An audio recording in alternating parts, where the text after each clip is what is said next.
Hi guys, so today we are on our second to last topic for our IOChem 1 for B lecture, and today we're going to discuss the amino acids, peptides, and proteins. Okay, for proteins, they are naturally occurring polymers composed of amino acid units joined one to another by amide or peptide bonds. So when we say proteins, they are long chains. No, they are long chains and they are actually made up of smaller building blocks, and we call them as amino acids. So when we say amino acids, no, for analogy, let's take for example a bead. So if ang bead naton i-join na siya together by an amide bond, we can now form a protein. Protein are like necklaces, no? So mga long chain of beads of amino acids are proteins. Okay, so for example, we have spider webs, animal hair, muscle, egg white, and hemoglobin. All of these are proteins. And for hemoglobin, this is actually a protein in your blood. Okay.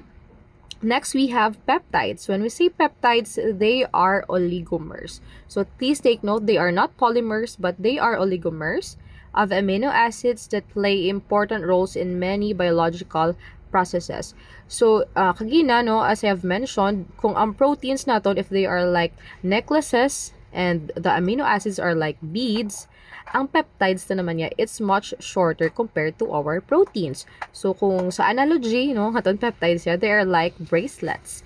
Okay? So, our peptides also play important roles in our body. For example, we have insulin. Insulin is a peptide and it actually helps control our blood sugar. We also have the bradykinin, which controls our blood pressure, and oxytocin, which regulates the uterine contraction, no, during childbirth and also for lactation or breastfeeding.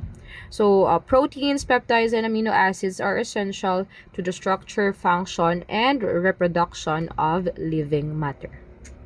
Okay, now we have the naturally occurring amino acids. So the amino acids obtained from protein hydrolysis are alpha amino acids. So when we say hydrolysis, it simply means that we break down the proteins to get the alpha amino acids. No? So ang alpha amino acids natin, amo na sila ang mga basic structure for our proteins. Okay, so what does an alpha amino acid mean? It actually means that we have the amino group that is attached to the alpha carbon atom. Your alpha carbon atom is actually here, located at the center, because your alpha carbon atom is the first carbon that is next to the carboxyl group. So our carboxyl group in this structure is this one. Okay, so please remember that the alpha carbon atom is the carbon atom that is next to the carboxyl group. At the same time, there is also an amino group that is attached to it. Okay. So most of the alpha amino acids have this special carbon, which we call as our stereogenic center. Another term for that is the chiral center, and it is actually located at the alpha carbon. So your alpha carbon is, as I've mentioned, this is the carbon wherein may naka-attach sa iya no nga amino group, carboxyl group, hydrogen, and the R group. Okay? So you have to remember that a carbon becomes stereogenic when it is attached to 4 different groups. Okay, so this actually will allow us, or will allow the molecule to exist in 2 mirror images. Like again discussed last meeting, no, we have the different configurations for that.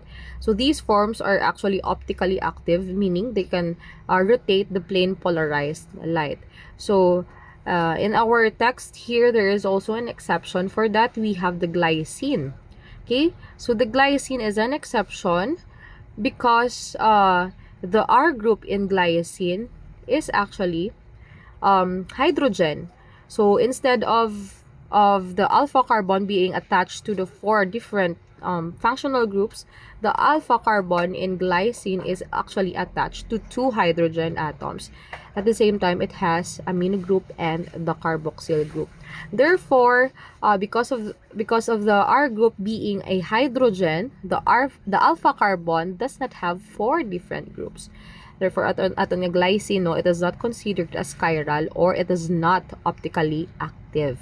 Okay, so we also have the L configuration. When we say L configuration, with the exception of glycine, of course, they have the L configuration that is relative to glyceraldehyde. If na remember niyo ang structure ng glyceraldehyde, using the Fisher projection system, last meeting, no? So all naturally occurring amino acids are actually have the L configuration. Okay, so note that the Fisher convention used with carbohydrates is also applied to amino acids. So same lang ang principle. Okay, the L and the D configuration that has been used in our carbohydrate na topic, you can also use this in the amino acids. Okay. Okay, so now let's proceed to the different names and formulas of the common amino acids. So these are the common amino acids. We have grouped them into three, I guess. No, may kita tatlo ka groupings sa diri, depending on the number of functional groups that is attached to the alpha carbon. So the first one, we have one amino group and one carboxyl group attached. So we have glycine. So as you can see here sa glycine naton, this is the name. This is the abbreviation, 3-letter lang na siya. And this one is our isoelectric point. So when we say isoelectric point, it is the point wherein the net charge of our amino acid is actually equivalent to 0. So wala kita charges dira. Sige lang, i-discuss na siya later. Okay? So for the 1-letter abbreviation, you can also use G. And for the formula, this is our glycine. And ato kagina na mention ko during sa mga previous nga slides, no, ang aton glycine is an exception. Hindi siya chiral. It's because one of the R group or the R group of glycine is actually hydrogen. So this is the R group. Okay? So R group ni siya, hydrogen saya, no? And this is actually the other hydrogen atom. This is your carboxyl group and this is the amino group. Okay, next we have the alanine. Alanine, or the 3-letter abbreviation ni alanine is ALA, and another formula for alanine is here. But this one, this is not hydrogen, no? So meaning this is chiral. Kaya may ara siya apat ka different nga functional groups. May ara siya R group, may ara siya hydrogen, may ara siya amino, and may ara siya carboxyl group. Same with valine, leucine, and isoleucine. But this time, may mga branches na ang aton nga R group. So we also have serine and threonine. Serine and threonine, for the R groups of these two amino acids, they actually contain alcohol. So as you can see here, we have alcohol, or OH, no, sa iya nga R group. Okay? And next, we have the cysteine and methionine. Sa ilan naman yung duwa, ang ilang R group, it contains sulfur. So, ari mer kita sang sulfur na nga involved. Okay? Next, we have the proline, phenylalanine, tyrosine, and tryptophan. But for the proline, the amino group is secondary and part of a ring. So, this is your amino group. Part siya sang ring nga nag-form. That's for proline. For phenylalanine, tyrosine, and tryptophan, one hydrogen in alanine is replaced by an aromatic or heteroaromatic indole ring. So, for example, as you can see here sa phenylalanine naton, this is actually similar, no, sa aton nga alanine kagina. Balik ta sa atong previous slide. Okay? Ang tsura sang alanine ta is this one. No? Amuni ang formula sang alanine. So, magkadto kita kay phenylalanine instead of CH3 na de, natabo is ang isa ni hydrogen sang iyang R group is being replaced by the aromatic ring. Okay, this one. For tyrosine, similar man, no, ang iyang alanine, isa ka hydrogen, they ring replace sang ini, no, sa ining ring. And same lang yapon aromatic siya. And for tryptophan man, this is what we call as our heteroaromatic ring or indole ring. So, duwa na nga ring na form. Same siya gyapon alanine, and one hydrogen is being replaced. Okay, next we have one amino group and two carboxyl groups. So, we have aspartic acid and glutamic acid. As you can see, we have two carboxyl groups and one amino group for each amino acid. Next, we have the asparagine and glutamine. I don't know nga, again, butang ni sila no under so ini nga group, no? But for asparagine and glutamine, actually, they have one carboxyl group, one amine or amino group, and one amide group. Okay? So, for us to not be confused, no, let's not overanalyze things na lang, but remember that these amino acids have this kind of structure. Okay? Okay, next we have the one carboxyl group and the two basic groups. Under that, we have the lysine, arginine, and histidine. And for lysine, the second basic group is a primary amine. This one. Okay, so ang isa ka amino group nimo located siya no sa main gid nimo nga structure, and then sa chain or the R group under that ara dang imo nga primary amine. But for arginine naman, your arginine has the guanidine. This is your guanidine. Okay, this is attached to the R group or ang mga carbon chains naton. And for histidine naman, we have the imidazole. Okay, so this ring is actually what we call as imidazole. Okay. So out of the 20 amino acids listed in the table earlier, 12 of them can be synthesized in the body from other foods. So meaning these are our non-essential amino acids. So when we say non-essential amino acids, these amino acids can be synthesized by the body from the nutrients that we eat, and even no if hindi kita magkaon directly, our body are capable to make these amino acids. That's why we call them as our non-essential amino acids. So ang mga non-essential amino acids naton ato ang mga naka-black nga font. So all of these are our non-essential amino acids. So we have actually 12 of them. Okay? 12 sila kabilog. And then, of course, kung may non-essential, we also have essential amino acids. So the other 9, those with names shown in color and referred to as essential amino acids, cannot be synthesized by adult humans and therefore must be included in the diet in the form of proteins. Actually, in your book, it is only 8. So, may kita 8 essential amino acids and 12 for non-essential amino acids. But, nakabutang din sa itong slide 9, it's because we have to add histidine. So, may special case, yes, si histidine.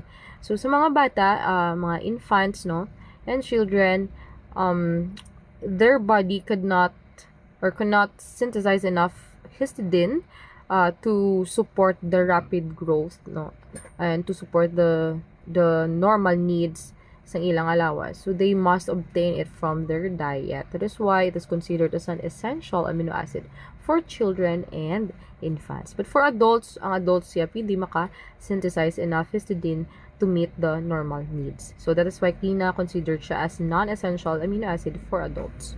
Okay? Okay, next, we have the acid-base properties of amino acids. So the carboxylic acid and amine functional groups are simultaneously present in amino acids, and we might ask whether they are mutually compatible since one group is acidic and the other is basic. Okay, inside the same amino acid molecule, we have the acidic part. If I remember nyo, may kita different groups for the structure of amino acid. So, ang acidic part na dira is your carboxyl group, the COOH. The COOH or the carboxyl group can actually donate a proton or the hydrogen ion. And the basic part of the structure is actually your amino group, which is the NH2. Your NH2 can accept that proton. Okay? So, ang matabo after sang ining proton transfer, no, ang aton nga amino acid, it will now become dipolar. Okay? Dipolar ion structure. Dipolar siya, other term for that is the zwitterion. Okay?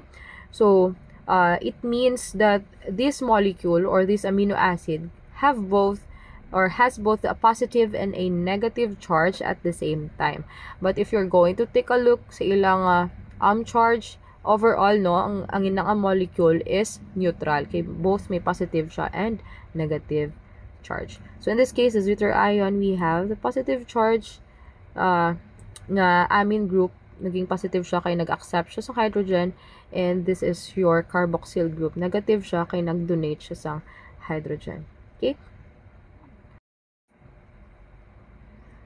So the amino group is protonated and present as an ammonium ion, whereas the carboxyl group has lost its proton and is present as a carboxylate ion. So atong kagina, we have the dipolar structure or the zwitter ion. What happens is that your amino group will gain a proton. That's why it becomes NH3 positive. No, may kita positively charged ammonium ion. And for carboxyl group nga nag-lose siya sa proton, nadulaan siya sa hydrogen, it becomes COO negative, which is a negatively charged carboxylate ion. Okay, so this amino acid has now two opposite charges. So this dipolar structure is consistent with the salt-like properties of amino acids, which have rather high melting points. Even the simplest glycine melts at 233 degrees Celsius and relatively low solubilities in organic solvents. So this explains why the amino acids have very high melting points. So may pagka salt-like siya, no, ang iyang behavior sa aton nga amino acids. So for example, to si glycine, matunaw lang siya at 233 degrees Celsius. So this is much higher compared to those to most of the organic compounds naton. And their solubility is low in organic solvents like the alcohol, ether, no, low ang ilang solubility. Same with our salt, no, our salt will actually dissolve better in water than in organic liquids. Okay? So amino acids are amphoteric. Okay, balik kita what's the definition sa amphoteric. When we say amphoteric, they can act as an acid and a base. So they can behave as acids and donate a proton to a strong base, or they can behave as bases and accept a proton from a strong acid. So these behavior are expressed in the following equilibria for an amino acid with one amino and one carboxyl group. So tandaan nyo, basta gani acid, no, ang acid na to naga-donate na siya proton sa isa ka base, no? It donates a proton to a strong base. And ang ato naman nga mga base or bases naton could actually accept hydrogen ion or a proton from a strong acid. So when we say amino acids, they can do both because basically they contain the amino group which is basic and the carboxyl group which is acidic. So nagadepende ni ang pag-gain kag lose naton sa protons sa pH mismo sang aton nga solution. So we have three possible states for our amino acid. We have the low pH, ang low pH naton nga acidity, or let's say this is acidic, no. Ang aton nga form for this amino acid is actually cationic or cations. So sa ini nga environment which is acidic, we have a lot of hydrogen ions. So ang aton nga amino acid especially ang aton nga amino group, it becomes positively charged because it gains the proton or the hydrogen ion, while your carboxyl group will just stay as protonated. Wala siya nakaksan, wala man siya na nagdugangan sang hydrogen ion or proton. So consistent lang siya nga COOH. Okay? So for the net charge of this cation, it is actually positive 1. Net charge niya. For zwitter ion or the neutral pH, wala kita sang charge diri nga aman. It's because your amino group is protonated.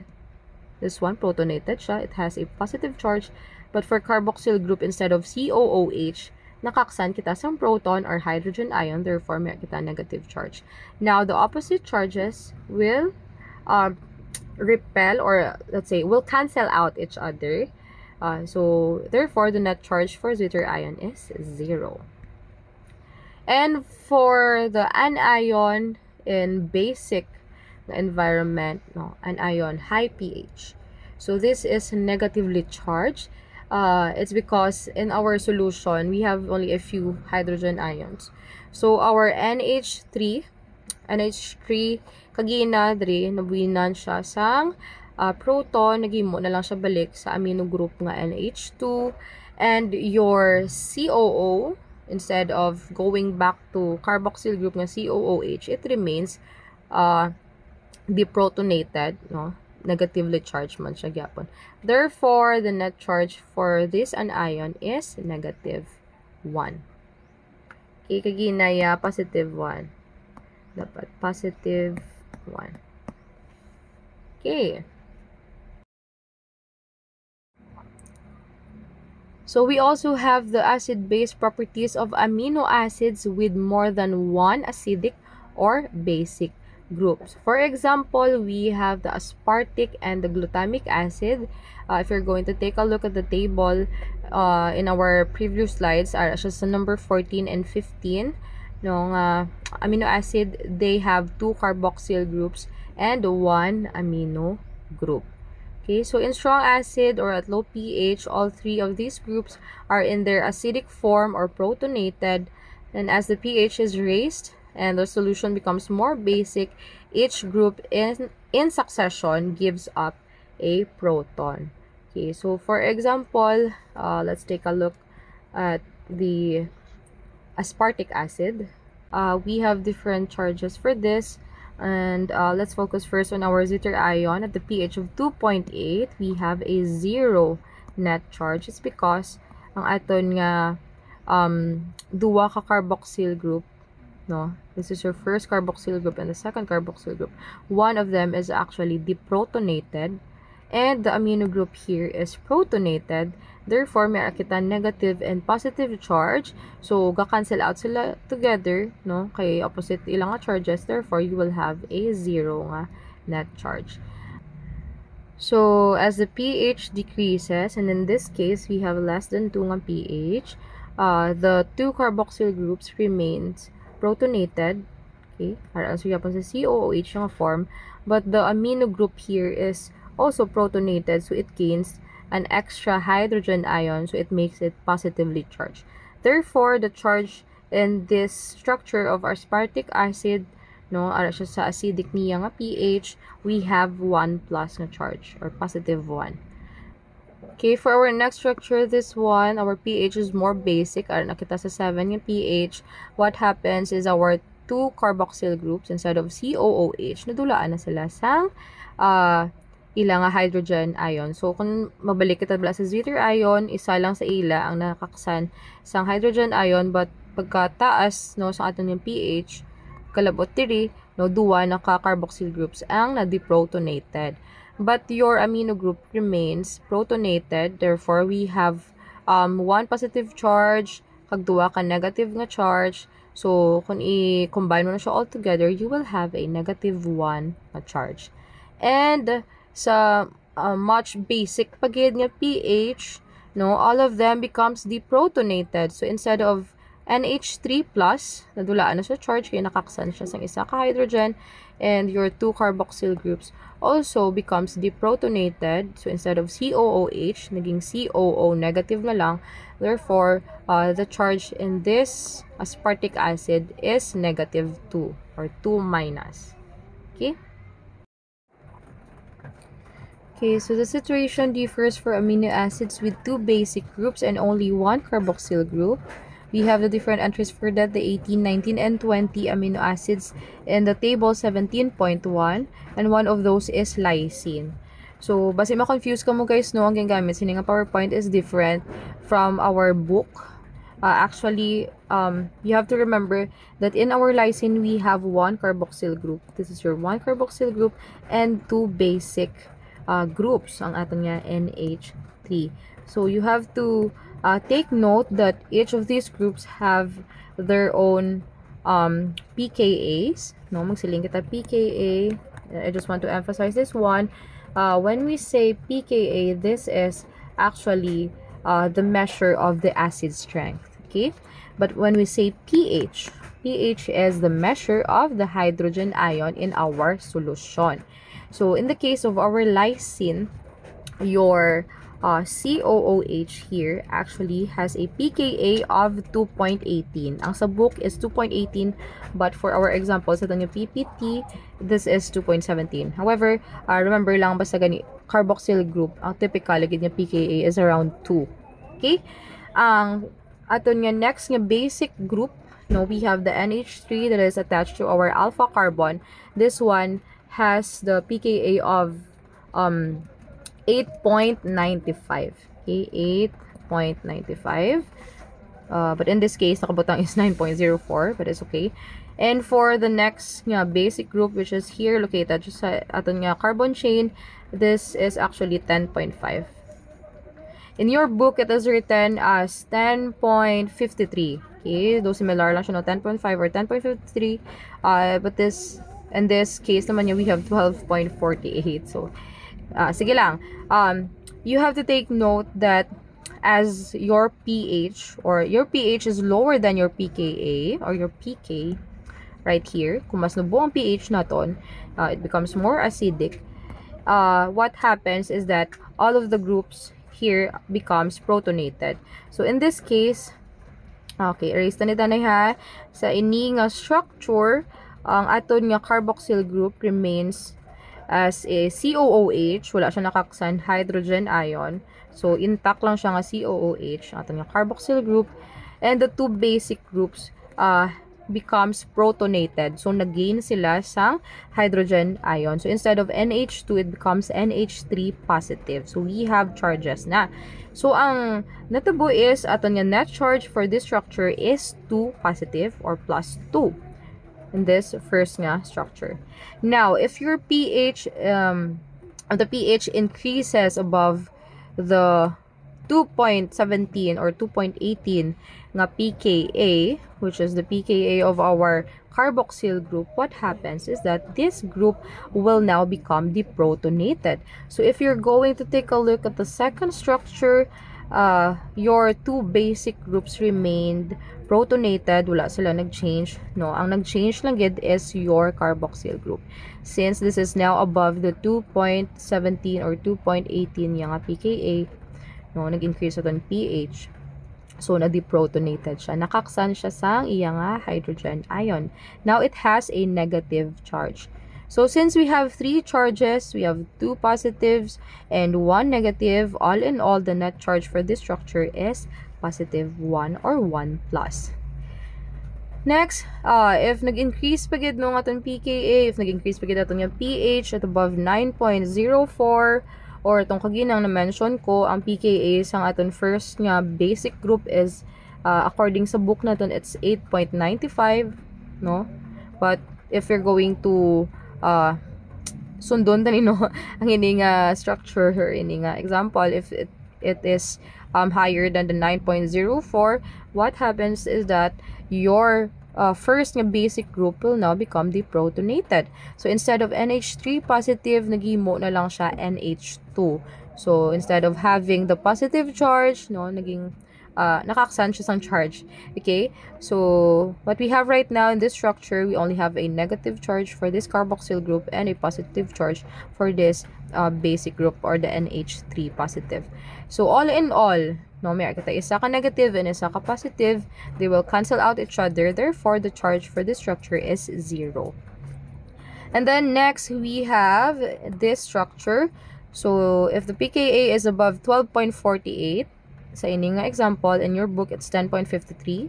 But para hindi ta mag-confuse, no, sundon ta ni Danay, if mag-increase na sa 12.48, ang maapektuhan na diri is the second nga basic group, which is located here sa dalom. So, kagina, NH3 positive pa ni siya, okay? Since nag-increase natin yung pKa or our pH is now above the pKa, which is 12.48, it becomes deprotonated. So, all of them becomes deprotonated. So, you will only have a negative charge here kung dari wala na kita charges. Therefore, all in all, the net charge for this structure is negative 1 or 1 minus. Okay? So, para hindi ka ma-confuse if you're going to study using this PowerPoint, naman ibasihan nyo. But same explanation goes to the example ng ara naman sa inyong book. Similar lang na sila. You just have to understand, no, ang aton nga pasunod kagina. Okay?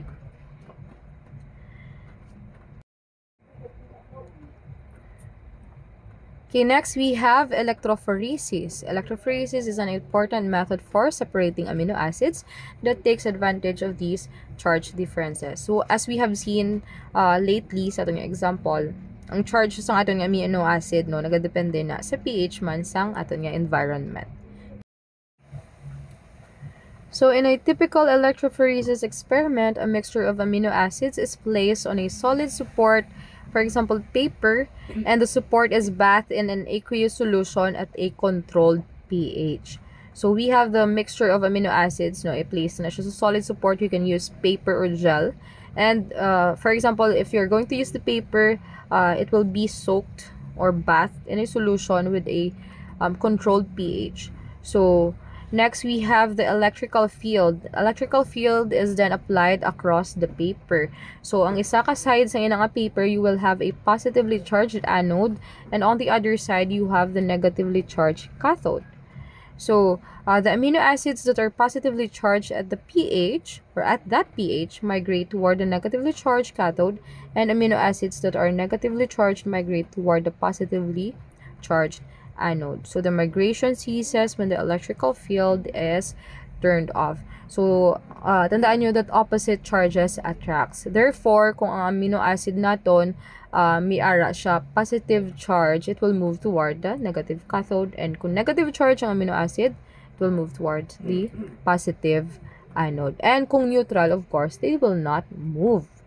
Okay? So, ang pH natin, it matters actually kay kagina, no? Ang aton nga mga amino acid, ang charges nila will actually depend on the pH of our environment. So because of this, no, the same amino acid can behave differently at different pH levels. But in the case of our electrophoresis, we have a controlled pH. So kabaga kabalo na kita sang ini nga pH, no, stable siya sa amo na mismo nga pH for us to know kung sa diin nga mga amino acids ang mag-move toward the cathode and the anode depending on their charges. Okay, for example, we have the migration of the amino acid, which is, in this case, we have alanine. So, it actually depends on the pH of the electrical field. So, at the higher pH, your alanine, which is negatively charged, it migrates toward the positive charged anode. And for the isoelectric point, which is 6.02, actually, the isoelectric point of alanine, according sa aton nga table kagina, is 6.0.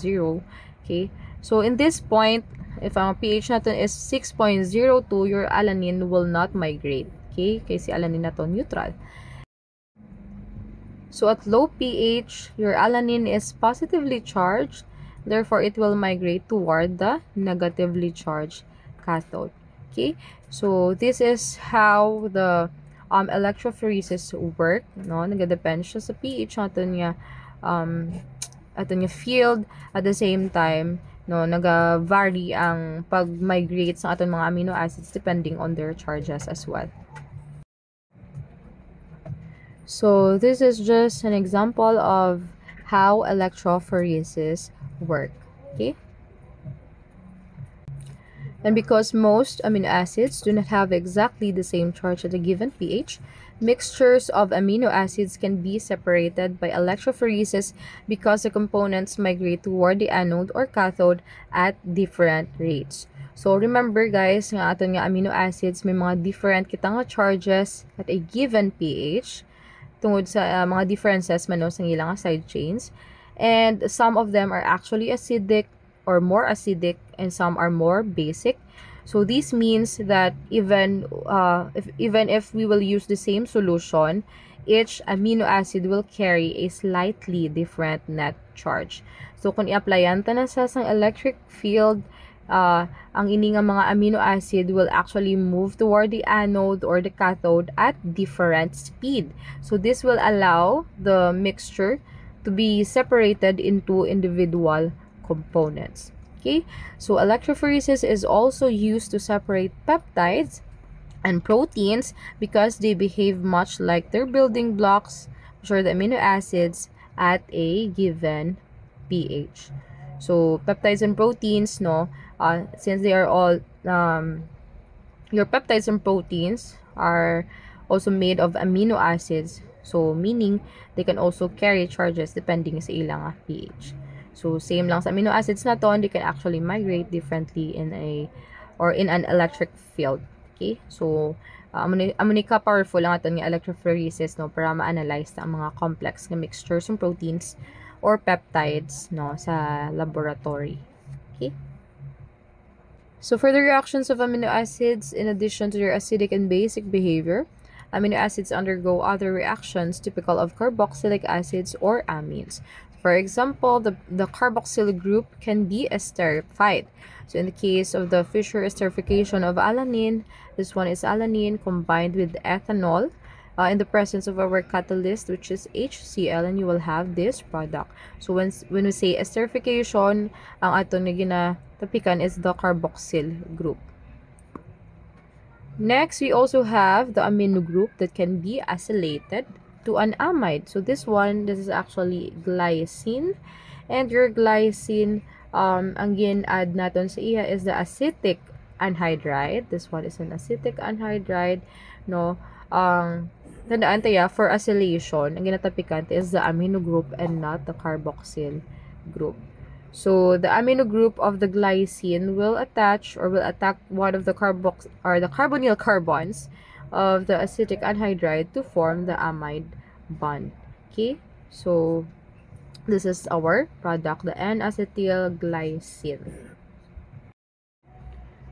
Next, we have the ninhydrin reaction. So ninhydrin is a useful reagent for detecting amino acids and determining the concentrations of their solutions. So ninhydrin is actually a chemical that is used to detect amino acids, and we actually measure the amount of amino acid in a solution based on the color that it produces. So the ninhydrin will react to the amino group of an amino acid, and then this reaction will produce a violet colored dye. So again, remember guys, the color of the dye is violet. So only the nitrogen atom in the dye comes from the amino acid, and the rest of the amino acid is broken down into an aldehyde and carbon dioxide. So because of the reaction, and because the reaction is the same for all alpha amino acids with the primary amino group, the intensity of the violet color will tell us how much amino acid is present. However, we have a special case for this. We have proline. Proline has a secondary amino group. So instead, primary lang ang amino group nga ara siya, may siya secondary amino group. So it reacts differently no sa aton nga ninhydrin nga chemical. So instead of having a violet colored dye, it produces a yellow dye. So this is also used no for analysis. Okay.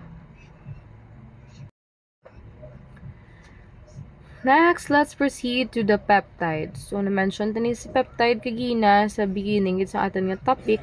So, when we say peptides, these are the shorter versions of our proteins. No? Kung si proteins naton, necklaces, and the beads are your amino acids. For our peptides naman yan. Doon mga bracelets na sila. Okay? Example lang na. So, the amino acids are linked in peptides and proteins by an amide bond between the carboxyl group of one amino acid and the alpha amino group of another amino acid. So, Emil Fischer, who first proposed this structure, called this amide bond a peptide bond. So, a molecule containing only two amino acids joined in this way is a dipeptide. So, in this case, we have the amino acid number 1 and amino acid number 2. So when we combine this together, you will have a dipeptide. So you can also add more amino acids and join them together using a peptide bond, and you can call them as your tripeptides, tetrapeptides, or even proteins. Sa aton nga mga polypeptides, mga dalag ko na naya. Okay? And I also want to emphasize the N-terminal and the C-terminal. So the amino acid with the free amino group, or the NH3, is actually written on the left side, and we call this as our N-terminal amino acid. And the C-terminal amino acid has a amino acid with the free carboxyl group, COO minus, which is usually written on the right side. Okay, so this will actually help us show the direction of our peptide chain. Okay, next, we often write the formulas for peptides in a kind of shorthand by simply linking the three-letter abbreviations for each amino acid, starting with the N-terminal one at the left. For example, we have the glycylalanine, it is glyala, and your alanyl glycine is alagly.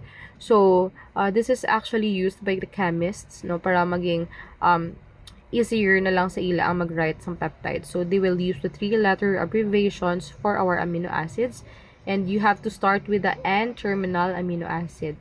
Okay? For example, to kagina si glycylalanine. So, ang N-terminal ta na amino acid is glycine. The C-terminal amino acid is alanine. That's why if you're going to write the shorthand notation for peptides, it is written as gly-ala. So, dapat may dash. Gets ito nga. For alanyl glycine, we have alanine, which is an N-terminal amino acid. And the C-terminal amino acid is the glycine. And it will be written as ala-gly. So, mas hapos ni siya, mas easy, or quick siya nga makita mo bala kung ano nga mga amino acids ang ara sa isa ka peptide and even ang ilang nga order. So, you will use the shorthand nga notation. Next, we have the disulfide bond. So, aside from the peptide bond, the only other type of covalent bond between amino acids in peptides and proteins is the disulfide bond. So, it actually, it links two cysteine units, and in this case, sa ating example, you have the 2 sulfur atoms of our 2 cysteine amino acids, which has been combined or bonded together using a disulfide bond. So this is a covalent bond. Okay, so the disulfide bonds actually help stabilize our 3-dimensional structures of protein. So, important ni sila sa mga different proteins natin in our body. So again, you have to remember that in our peptide bonds, it actually linked the amino acids in a chain. But for our disulfide bonds, it linked 2 cysteine units, which actually helps the protein keep its shape. Okay?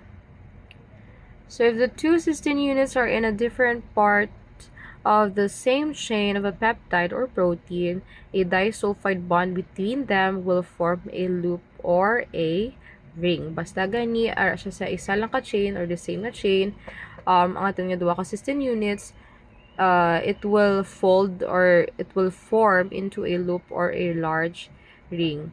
So, pwede no nga duwa ka ways, no, ang disulfide bonds na nga mag-form depending sa kung diin ang ating mga cysteine units na locate. So, kung sa different chains naman niya, ang duwa natin, kasi cysteine units are located on different chains, the disulfide bond will just cross-link the chains. So, it will actually help stabilize our multi-chain nga proteins. So, tandaan nyo, basta gani, within the same chain ang aton nga cysteine units, it will form a ring or it will form a loop. But if the 2 units are on a different chain, the bonds will just cross-link the 2 chains. Okay? Next, we have the proteins again. Na-mention na siya kanina, no? This is a much larger nga chain naman yung of amino acids, unlike our peptides. So, proteins are biopolymers composed of many amino acids connected to one another through the amide bonds or the peptide bonds. So, they play numerous roles in biological systems, and some proteins are major components of structural tissue like muscles, skin, nails, and hair. And others transport molecules from one part of a living system to another, yet others serve as a catalyst for the many biological reactions needed to sustain life. So, tandaan ito, basta proteins, they are biopolymers. They are made of many amino acids together with our peptide bonds, and they are very essential sa life naton is because damo siya role sa aton nga body. One of those is your structural proteins.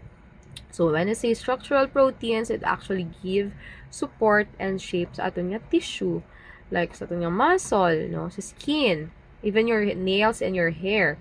For transport proteins naman, these proteins will carry molecules around the body. For example, your hemoglobin. Your hemoglobin is actually a protein which carries the oxygen in our blood. And for enzymes naman, your enzymes could actually act as a catalyst which helps in the speeding up of the chemical reactions in our body. So, mga proteins sa sila tanan, and they are very important sa aton nga body. Next, we have the primary structure of proteins. So, the backbone of proteins is a repeating sequence of 1 nitrogen and 2 carbon atoms.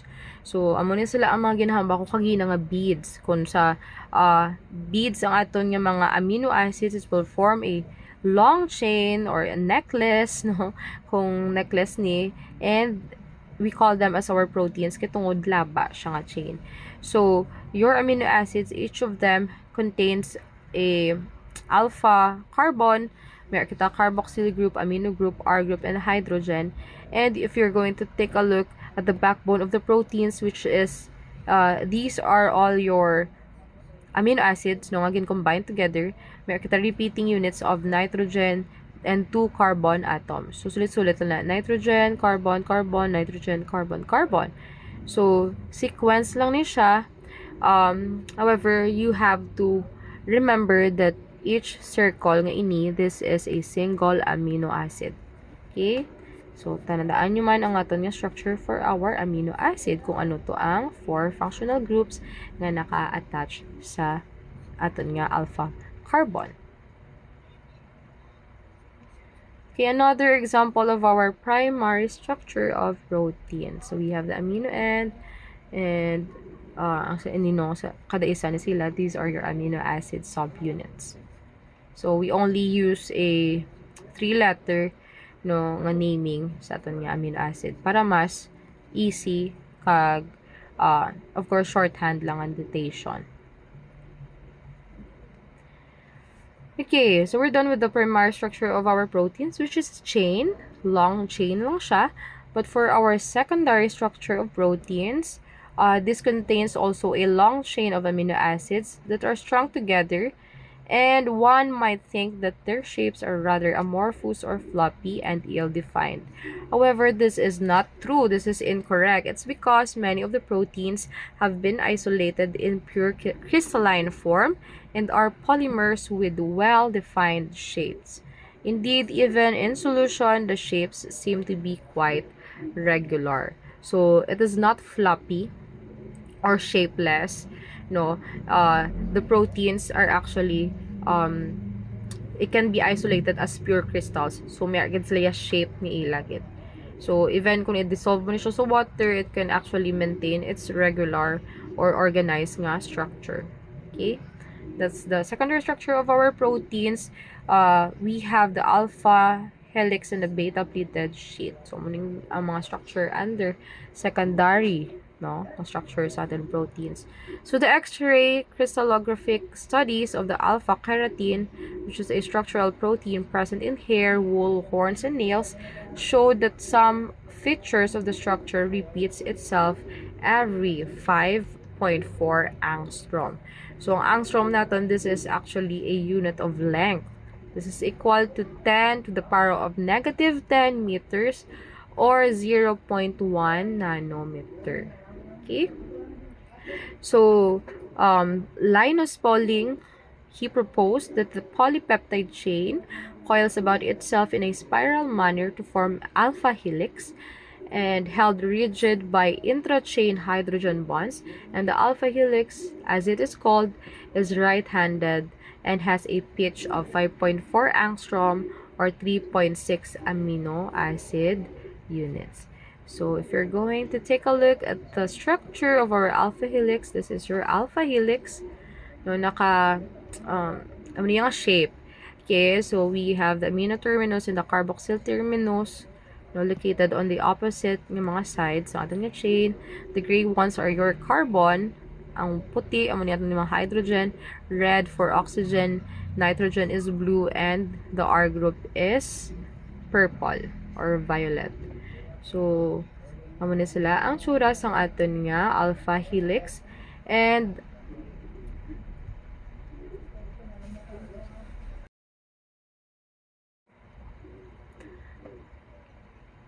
I just want also to emphasize our R group. The R groups here, which are located in our side chains, they stick outward from the helix. So, wala sila yung nag-point pasulod, nor sila sa sagwa, and they do not interfere with the hydrogen-bonded core. So, these are your R groups, ang color purple. Okay? So, our alpha helix, this is a very common nga pattern or natural folding pattern sa mga proteins naton, and then actually it provides stability, no, while allowing the proteins to adopt functional shapes. So, tandaan, basta alpha helix, spiral shape ang katod nga protein chain. So, aside from the alpha helix, we also have the pleated sheet. So, the structural protein beta-carotene obtained from the silk fibroin shows a different repeating pattern at 7 angstrom in its X-ray crystal structure. So, to explain the data, Pauling suggested a pleated sheet arrangement of the peptide chain. And in the pleated sheet, peptide chains lie side by side and are held together by interchain hydrogen bonds, and adjacent chains run in opposite directions. The repeating unit in each chain, which is stretched out compared with the alpha helix, is about 7 angstrom. So, ang ari naman niya, may kita side by side nga chain. So, your peptide chains will actually lie next to each other, like in our, like mga sheets of paper. So, they are actually held together by hydrogen bonds man gihapon, no, in between sa aton nga carbonyl and ato ang NH ka groups. So, kina si alpha helix naton, it forms a spiral, ari naman niya do sheet, do kapapel. So, they also have the anti-parallel arrangement. When we say anti-parallel arrangement, the adjacent chains often run in opposite directions, and the arrangement maximizes the hydrogen bonding and stability. So, we also have the stretch chains compared sa aton being alpha helix gina. Ang chains naman niya sa aton yung beta sheet, they are more extended, and the repeating distance along each chain is actually 7 angstrom, unlike sa alpha helix naton kagina, which is 5.4 angstrom. Okay, please remember gid ang mga values naton. So, in the pleated sheet structure, the R groups of amino acid units in any one chain alternate above and below the mean plane of the sheet. And if the R groups are large, they can actually bump into each other. So, there will be a steric repulsion between the chains, and this actually makes the sheet unstable if many large amino acids are present. So, mas nag-work siya best, no, sa mga proteins that have high percentage of amino acid units with small R groups. So, the beta sheet is more stable or most stable in proteins with small amino acid side chains. So, for this reason, the pleated sheet structure is important only in proteins that have a high percentage of amino acid units with small R groups. So, in our beta-carotene of silk fibroin, for example, 36% of the amino acid units are glycine and another 22% are alanine. So, these small side chains will allow the chains to pack closely together. That's why it forms a strong, stable nga sheet. Okay? So, this is the structure or the beta-pleated sheet structure. No, itong kagina na-mention ko nga do papel. Siya, meron sila nga side-by-side nga chains. So, unlike sa aton nga alpha helix nga nag-spiral lang siya, this one naman niya. Medyo lapad siya and it forms like a sheet of paper. Okay? This is your beta-pleated sheet structure under the secondary nga structure of our proteins. So, for our tertiary structure, we have the fibrous and globular proteins.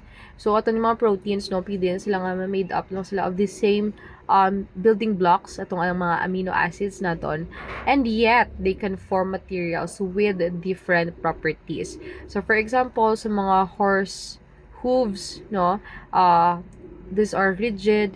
For hair naman niya, springy. For silk, we have soft na characteristic.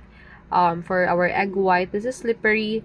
for cartilage, which is inert, and for enzymes that are highly reactive.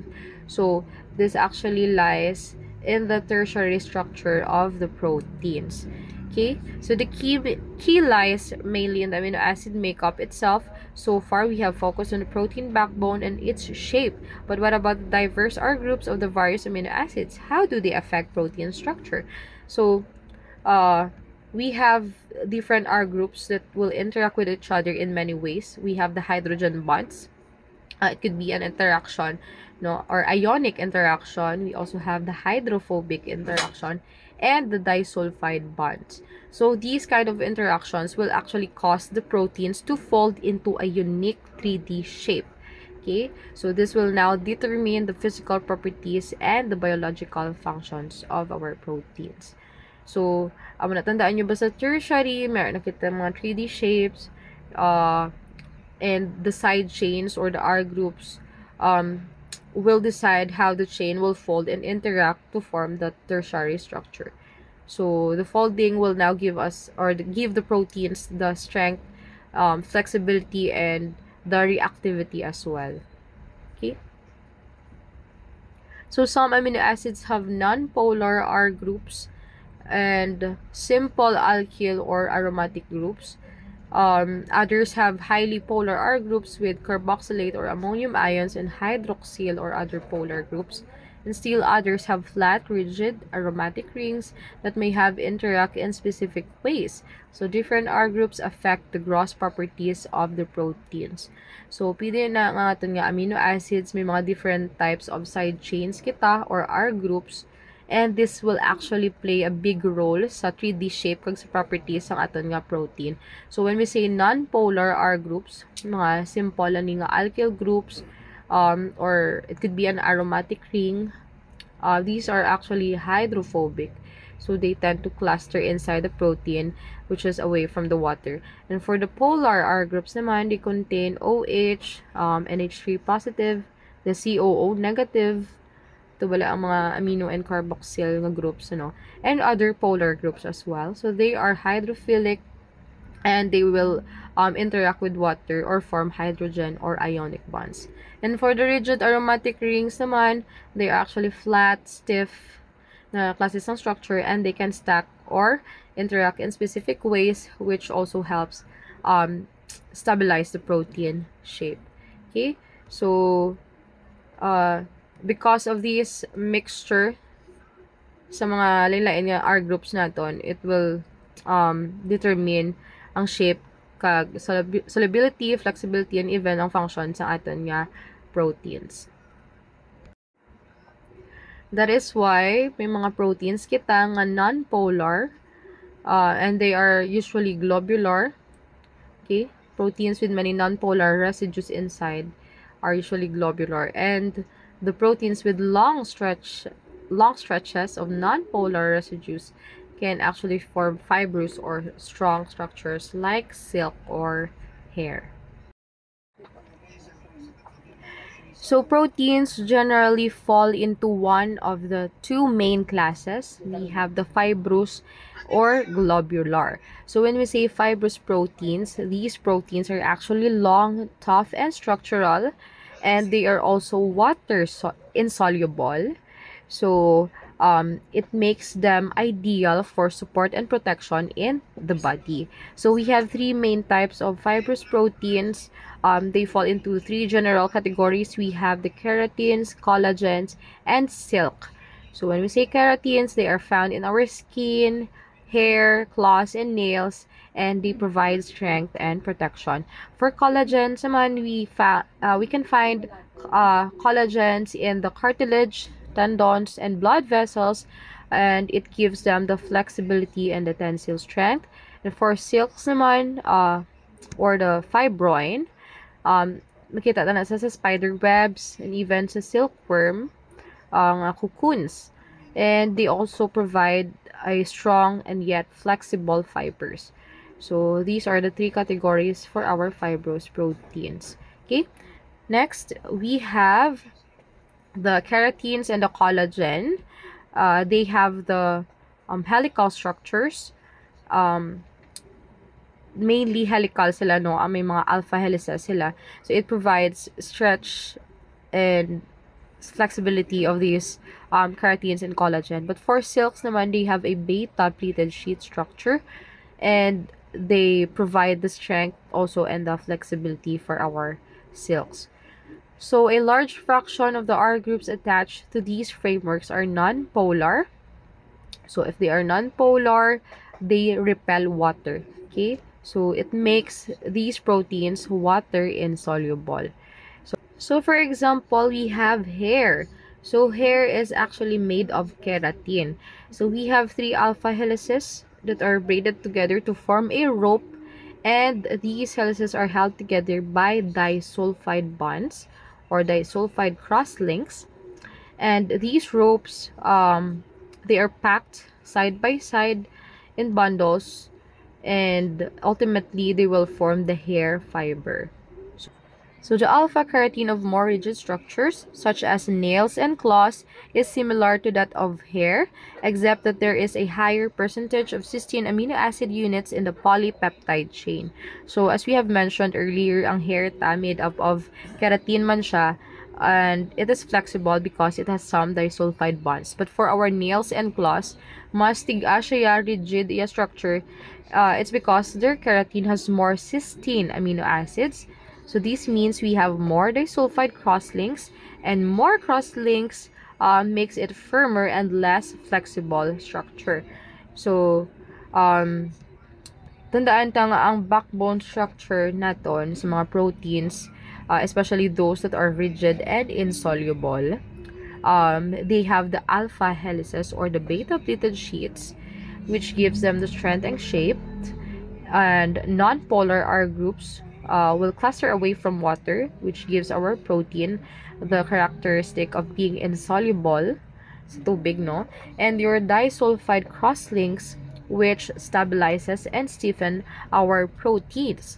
So together, all of these features will make our fibrous proteins strong, durable, and insoluble, and they are actually ideal for structural roles in our body. Okay? So we're done with the fibrous proteins. Let's now proceed to the globular proteins. So they are very different from fibrous proteins because they tend to be water soluble and have roughly spherical shapes, as their names suggest.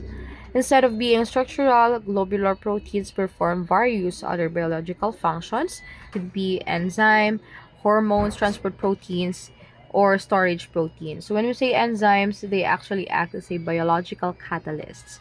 So when we say catalyst, it helps in the speeding up of the chemical reactions in our body. And for hormones, this will serve as chemical messengers, and it will help in the regulation of biological processes. For example, we have insulin that controls the blood sugar. Next, we have the transport proteins. So the transport proteins are the carriers of small molecules from one part of the body to another. For example, we have hemoglobin. Hemoglobin is actually a protein in your blood which transports oxygen all throughout the body. No, ara na siya sa aton nga blood. And next, we have the storage proteins, which acts as a nutrient reserve. And an example for that is your ovalbumin, which is found in egg whites. Okay, so the globular proteins have more amino acids with polar or ionic side chains than the water-insoluble fibrous proteins. So when it comes to amino acid composition, mas damo ang polar and ionic R groups sang aton nga globular proteins compared to the fibrous proteins that was mentioned earlier. So meaning they are less hydrophobic, or may kita less hydrophobic content sa aton nga globular proteins. And the hydrophobic side chains or the non-polar side chains or R groups, they are actually pointing toward the center, or they are tucked inside the protein, which is away from the water. And the polar or ionic side chains or R groups, they are exposed outside.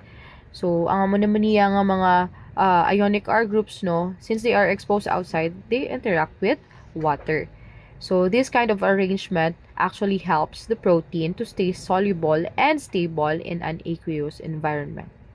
Okay, so the globular proteins are mainly helical. So damo kita helices and folded regions that will actually allow the protein to form a globular shape. So mainly helical sila, no, but it permits the overall shape to be globular. So whenever a proline unit occurs in the primary peptide structure, there will be no NH group available for intrachain hydrogen bonding. So because of that, these actually create kinks or bends in the helix, which affects the folding. Okay, so let's take a look at our structure. So we have here the proline side chain.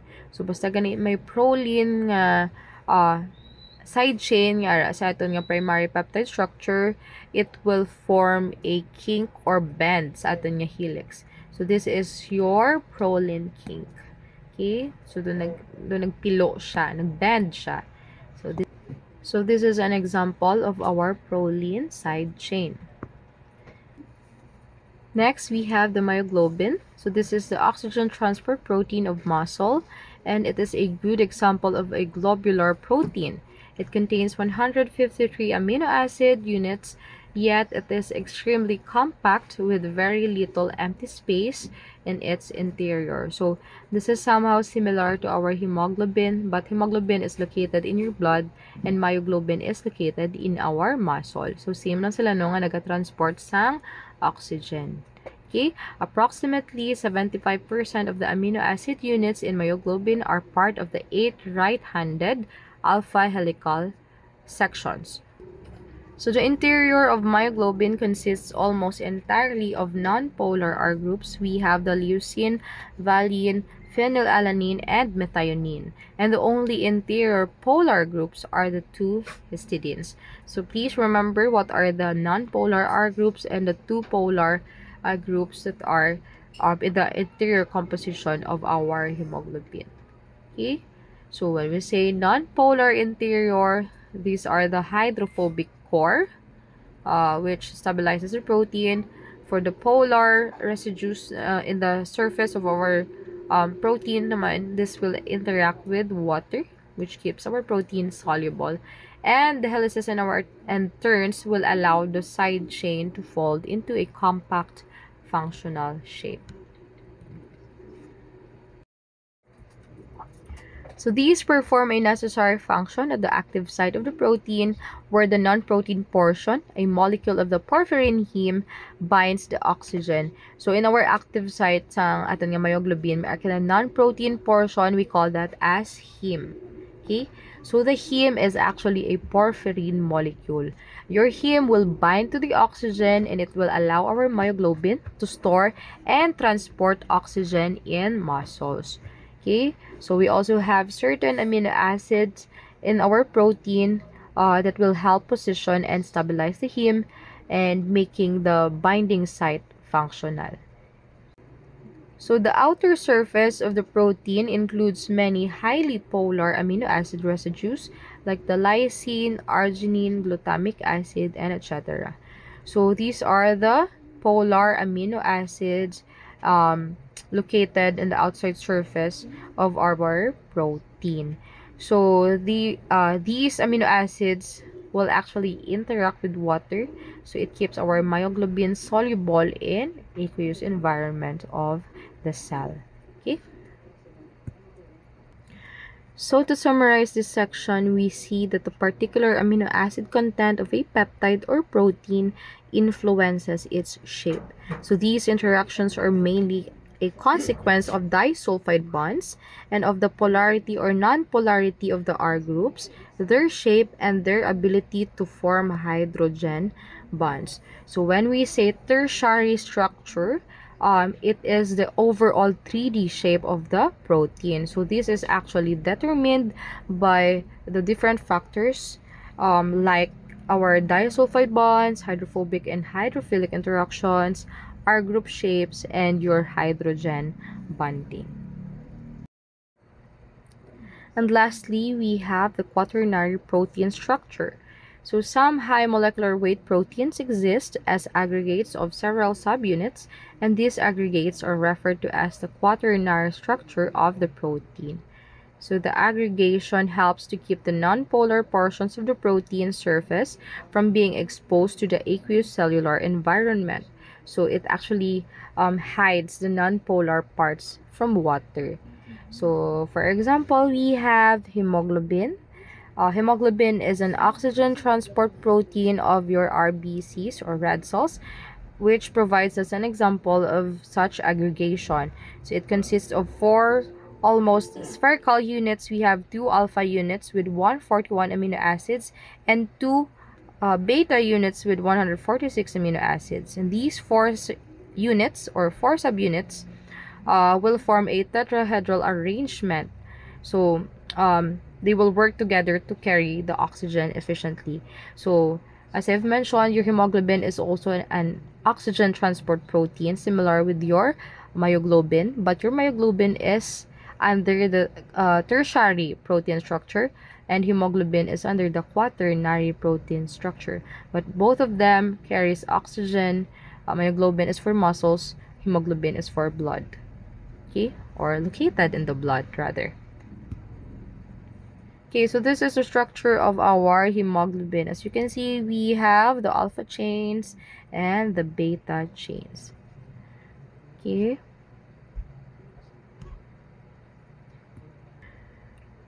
Many other proteins form similar aggregates. Some are active only in their aggregate state, whereas others are active only when the aggregate dissociates into subunits. So the activity actually depends on the aggregation. So may kita proteins nga active lang sila kung aton nga subunits go po die, okay? But others naman they are only active when the subunits are separated. So it really depends on the aggregation.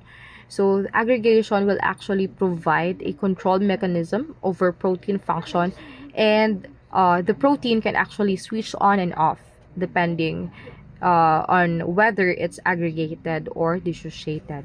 Okay, so again, quaternary structure, we have multiple subunits that are assembled, and your protein activity can depend on being together or apart. No, we have your aggregation, which acts as a biological switch that controls our protein function. Okay, and to summarize our discussion, we have the different structures for our proteins.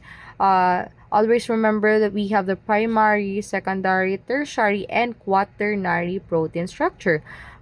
So for the primary protein structure, this is actually a sequence of a chain of amino acids. So this is amino acid, not amino acid. Okay. For the secondary protein structure, we have the alpha helix and the beta pleated sheet. For your tertiary protein structure, we now have the three-dimensional folding pattern. And your quaternary protein structure, the protein consists of more than one amino acid chain. Again, these are the different protein structures. Please take note of the difference between the primary, secondary, tertiary, and quaternary structures. And also, please take note of the difference between an amino acid, peptide, and proteins. Okay, so we will include this topic in our long exam next week. And I will also give you a quiz with regards to this topic. And please use our reference book for your studies. Although ma-provide mo ko sang PDF, no, pero mas mayagid nga may kita sang book, and they are actually available online. So you can just download it online. Free lang na siya PDF because all of our lessons are being taken from that PDF book. Okay, so I will just upload it online. Also, ang ating mga announcement with regards to the long exam and the final exam and your quizzes as well. Again, please study smart and may God bless you all.